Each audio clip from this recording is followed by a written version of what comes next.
Good morning, dear students. My subject is PSP Power System Planning, and the today topic is based on Integrated Resource Planning, Part 2. In this lecture, we will study about the how IRP is beneficial. कैसे IRP beneficial है, Integrated Resource Planning beneficial है, और इसका flow chart है, वो हम flow diagram है, वो हम देखेंगे. तो so let us start with my topic integrated resource planning. How IRP is beneficial, यानी कि integrated resource planning कैसे beneficial है. तो first point is that this means integrating a broader range of technology options including technologies for energy efficiency and load control on the demand side as well as decentralized and non-utility generation resources into the mix of potential resources. जो इसका अर्थ ये है, इसका अर्थ है energy efficiency के लिए technologies और demand side पर लोड कंट्रोल करने के साथ साथ डिसेंट्रलाइज्ड और नॉन यूटिलिटी जनरेशन रिसोर्सेज सहित पोटेंशियल रिसोर्सेज के मिश्रण में टेक्नोलॉजी ऑप्शंस की एक ब्रॉडर रेंज को विस्तृत करना इसका अर्थ है. This means integrating a broader range of technology options including technologies for energy efficiency and load control on the demand side as well as decentralized and non-utility generation resources into the mix of potential resources. इसका अर्थ है energy efficiency के लिए technologies और demand side पर load control करने के साथ साथ डिसेंट्रलाइज्ड और नॉन यूटिलिटी जनरेशन रिसोर्सेज सहित पोटेंशियल रिसोर्सेज के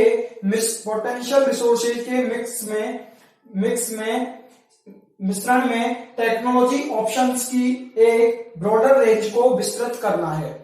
इसका मतलब है कि जो टेक्नोलॉजी ऑप्शंस की एक ब्रॉडर रेंज को यहाँ पे विकसित करना है, किसके द्वारा, including technology for energy efficiency, यानी एनर्जी इफिशियंसी के लिए टेक्नोलॉजी को शामिल करने के द्वारा, and load control on the demand side पर लोड कंट्रोल करने के द्वारा, as well as decentralised and non utility generation resources, decentralised और नॉन यूटिलिटी जनरेशन रिसोर्सेज के द्वारा into the mix of potential resources, यानी पोटेंशियल रिसोर्सेज में इन सारे रिसोर्सेज को मिक्स करके एक ब्रॉडर रेंज के टेक्नोलॉजी ऑप्शंस को विस्तृत करना इसका मेन उद्देश्य है.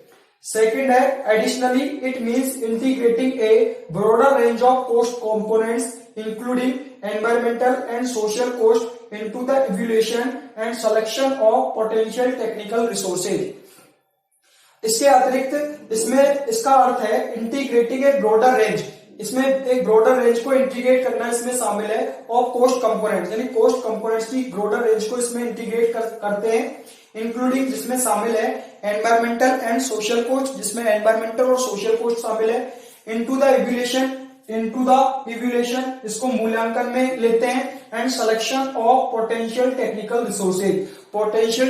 रिसोर्सेज का सिलेक्शन इसमें शामिल है. तो इसके अतिरिक्त इसमें integrating a broader range of cost components, यानी कोस्ट कंपोनेंट्स की ब्रॉडर रेंज को इंटीग्रेट करना इसमें होता है, जिसमें शामिल है एनवायरमेंटल और सोशल कोस्ट इसमें शामिल है, इनटू द इवैल्यूएशन इन सब का मूल्यांकन करते हैं, and selection of potential technical resources, और पोटेंशियल टेक्निकल रिसोर्सेज का सिलेक्शन चुनाव करना इसमें होता है. Next is that incentives for the different stakeholders, यानी अलग अलग प्रकार के स्टेक होल्डर्स के लिए जो इंसेंटिव्स है must be considered to obtain final resources को प्राप्त करने के लिए अलग अलग प्रकार के जो स्टेक होल्डर्स हैं उनके इंसेंटिव्स को हम यहाँ पे कंसिडर करना चाहिए. Incentives for the different stakeholders must be considered to obtain final resources. Final resources प्राप्त करने के लिए जो डिफरेंट स्टेक होल्डर्स के जो इंसेंटिव्स है उनको हमें यहाँ पे कंसिडर करना चाहिए as a function of performance, जो उनकी परफॉर्मेंस के फंक्शन है. जो अलग अलग प्रकार के स्टेक होल्डर्स में मेनली जो स्टेक होल्डर मेनली है जो utilities and customers, mainly utilities और कस्टमर मुख्य रूप से. तो फाइनल एनर्जी रिसोर्सेज को प्राप्त करने के लिए, फाइनल एनर्जी और रिसोर्सेज को ऑब्टेन करने के लिए डिफरेंट स्टेक होल्डर्स के इंसेंटिव्स को यहाँ पे कंसिडर करना चाहिए, which is a function of performance, जो इनकी परफॉर्मेंस के कार्य हैं. Next is that Next is that IRP flow chart. Next is the IRP flow chart. This is the demand side energy saving initiatives. Demand side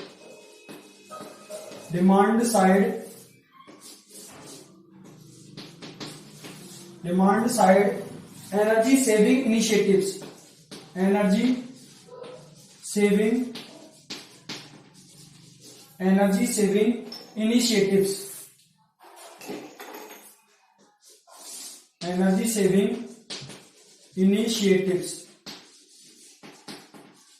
Demand side energy saving initiatives. This is the load forecast here.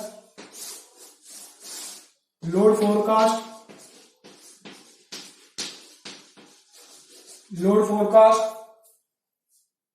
Next is the supply side initiatives. This is the supply side initiatives. Supply side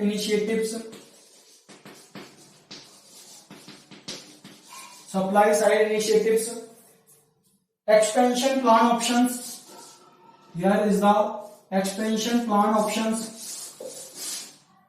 Expansion plan options.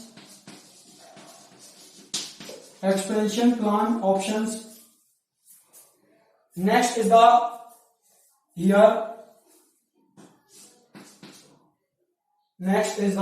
total production cost.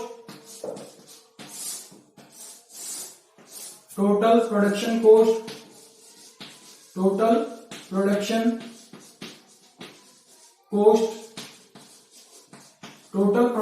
cost including social costs.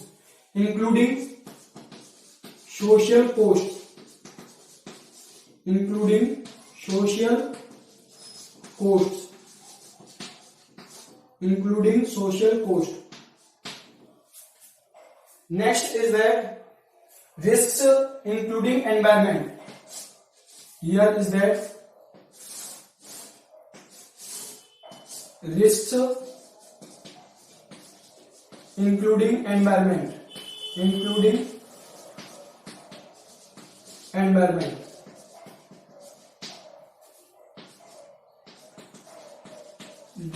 including environment. This is the integrated model.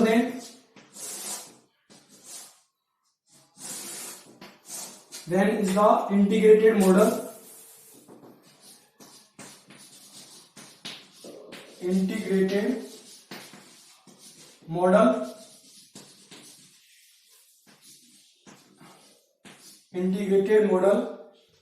Risk analysis.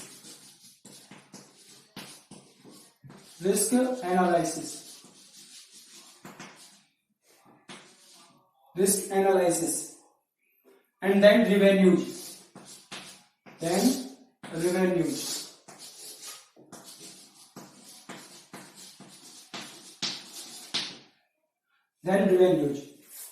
And here is that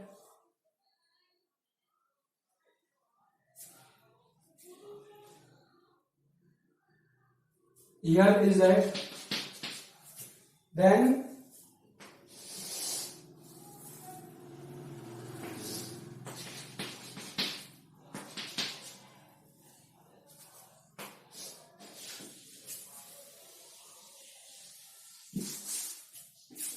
this is the flow chart.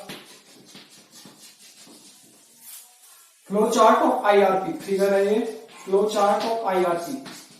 Flow chart of IRP.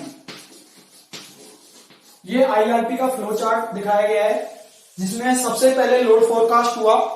सबसे पहले हमने load forecast हुआ.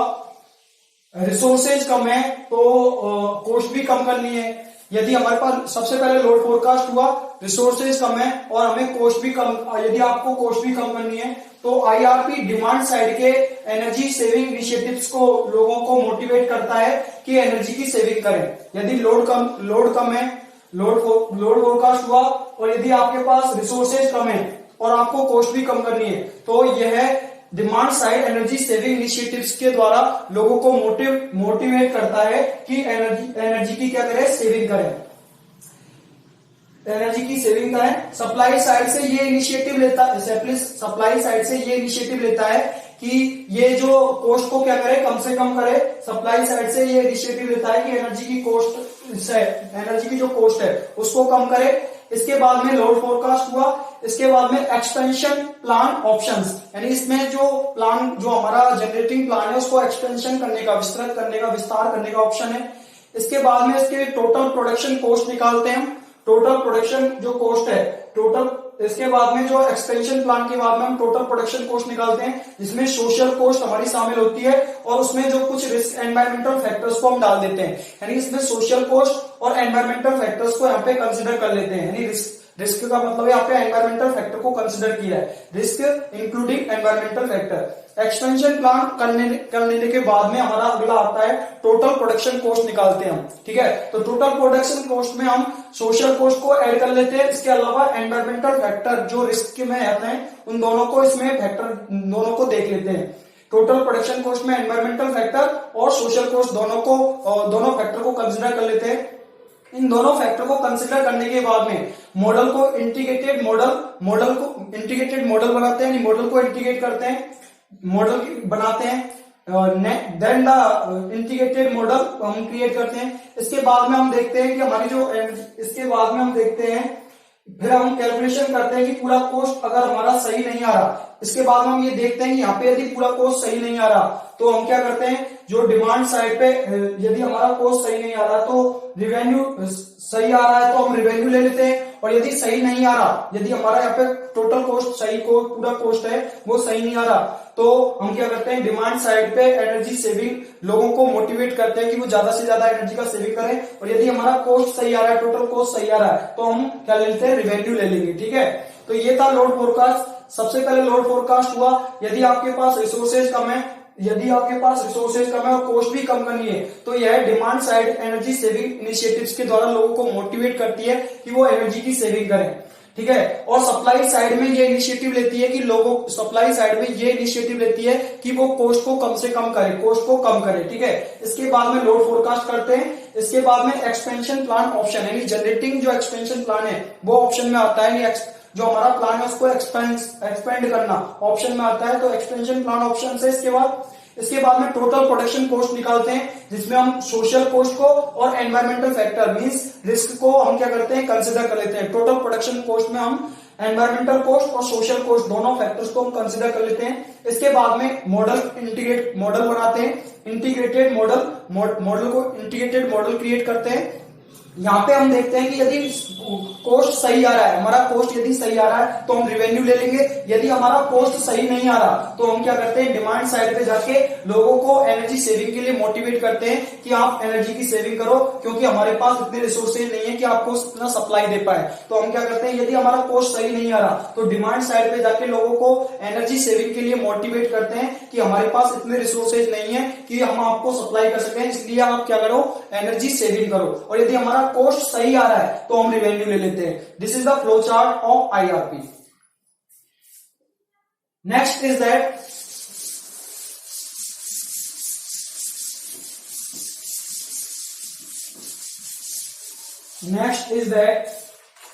implementation of IRP. Implementation of IRP, integrated resource planning. The implementation of IRP generally requires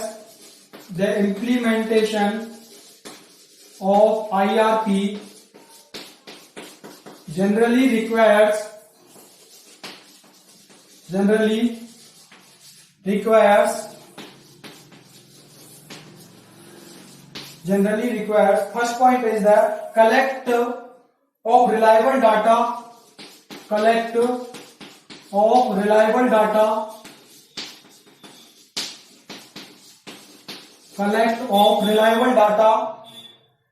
on electricity end use,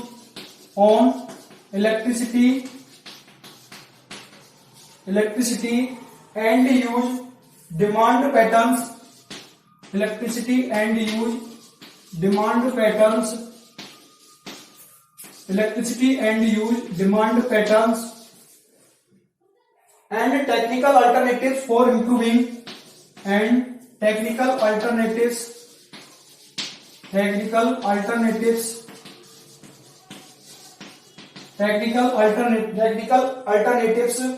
for improving their energy efficiency,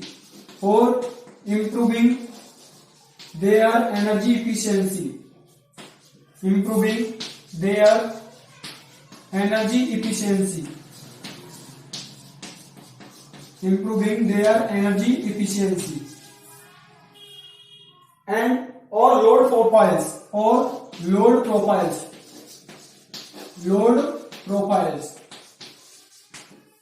Second is that definition and projection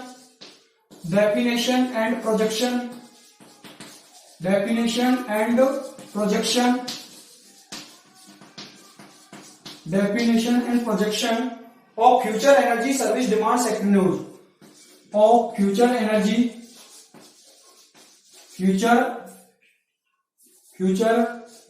demand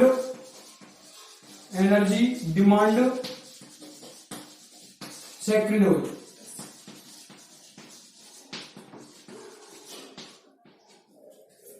Next is that calculation of cost impacts. Third point is that calculation of cost impact of the demand side, cost impact of the demand side alternatives,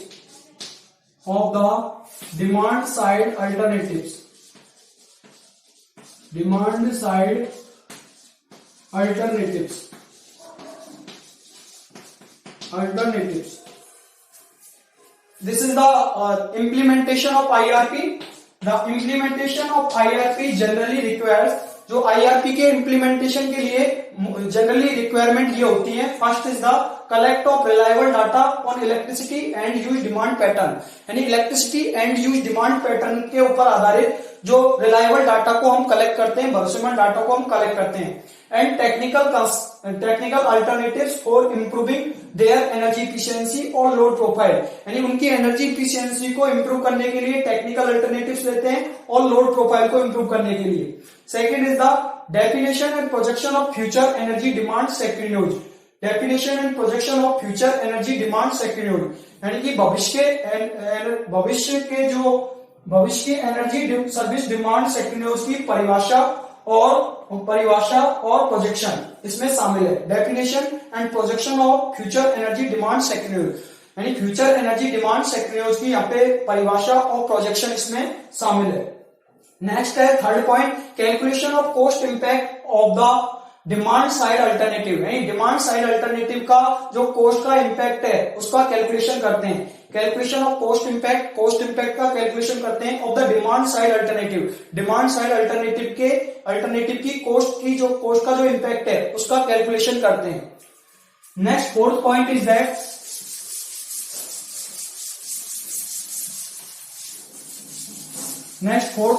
that determination of economic cost, determination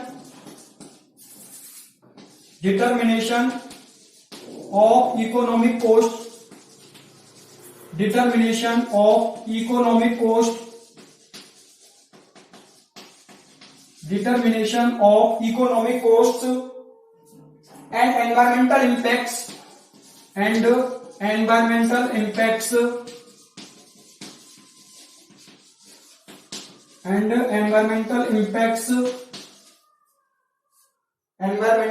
of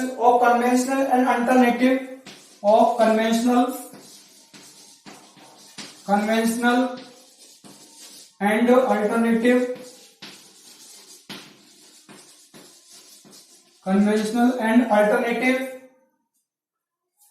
electricity supply options.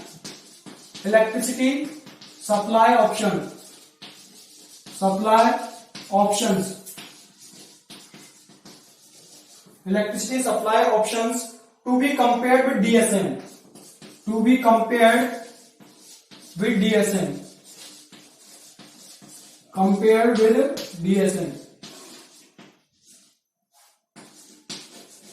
DSM. Next point है fourth, determination of economic cost and environmental impact of conventional and alternative electricity supply options.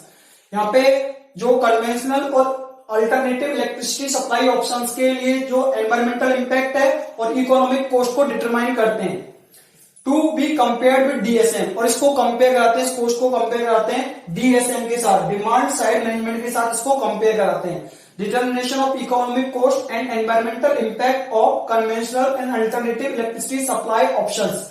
Conventional और alternative electricity supply options की जो economic cost है और environmental impact है उसको determine करते हैं और इसको कंपेयर कराते हैं DSM के साथ। DSM मतलब डिमांड साइड मैनेजमेंट के साथ इसे कंपेयर कराते हैं। Next is that, fifth point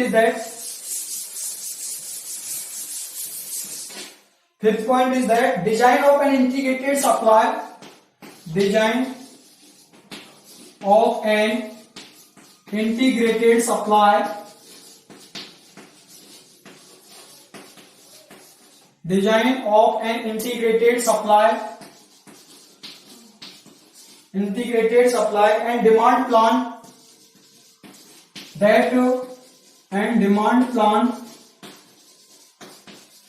that satisfies the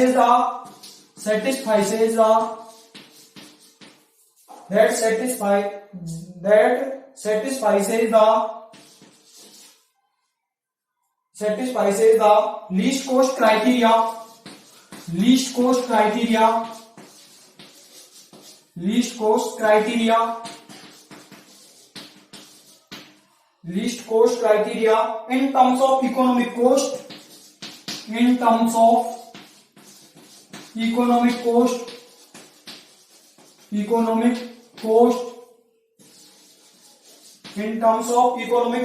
and environmental impacts.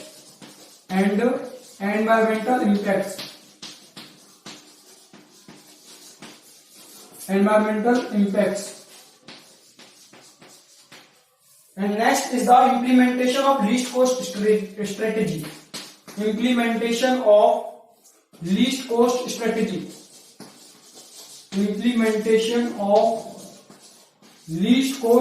strategy.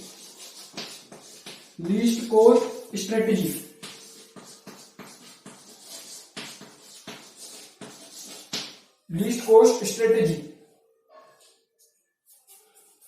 Next fifth point is that design of an integrated supply and demand plan. यहाँ पे एक इंटीग्रेटेड सप्लाई और demand plan को क्या करते हैं, डिजाइन करते हैं, that satisfies the least cost criteria, जो लीस्ट कॉस्ट क्राइटेरिया को सेटिस्फाई करता है in terms of economic cost, यानी इकोनॉमिक कॉस्ट की टर्म में, एंड एनवायरमेंटल इंपैक्ट्स, और एनवायरमेंटल इंपैक्ट्स की टर्म में। तो यहाँ पे एक इंटीग्रेटेड सप्लाई और डिमांड प्लान को डिजाइन करते हैं जो सेटिस्फाई करता है लीस्ट कॉस्ट क्राइटेरिया को, किसकी टर्म में, इकोनॉमिक कॉस्ट की टर्म में और एनवायरमेंटल इंपैक्ट की टर्म में।